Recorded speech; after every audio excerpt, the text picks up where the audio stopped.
But if you go to Las Vegas, for example, and you want to gamble, and you go up to the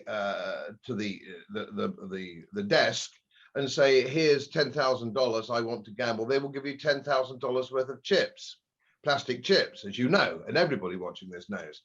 Now, what is interesting, what they probably don't know, is that the casino must hold the equivalent amount in dollars in the vault. They must hold that. They can't just issue plastic.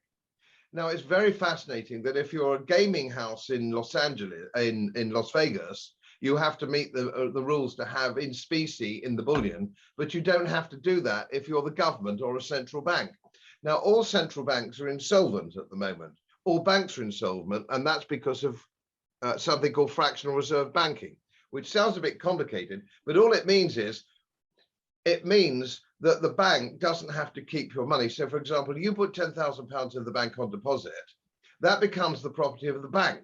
It's no longer your property. They give you an account. They give you an account or a receipt, if you will, for your money, but it doesn't belong to you anymore.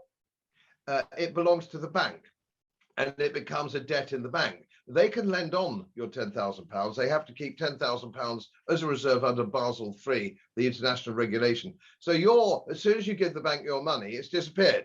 It's disappeared as soon as you give it to them. If you did that in for a corn broker, for example, you were a farmer, that would be illegal and you'd go to prison. But it happens all the time with banking, and that happened far back in 1847, I think, with the Bank Charter Act, which was then agreed that if you give a bank your money, it's no longer your money. It's just an asset or a debt in their books. Fascinating. And we saw this in Cyprus, if you remember, Cyprus, and they confiscated everything because the bank went down. They now have something else called, we had a bank bailout in 2007 where the taxpayer bailed out failed banks, Northern Rock, particularly in this one, Lloyd's and all the others.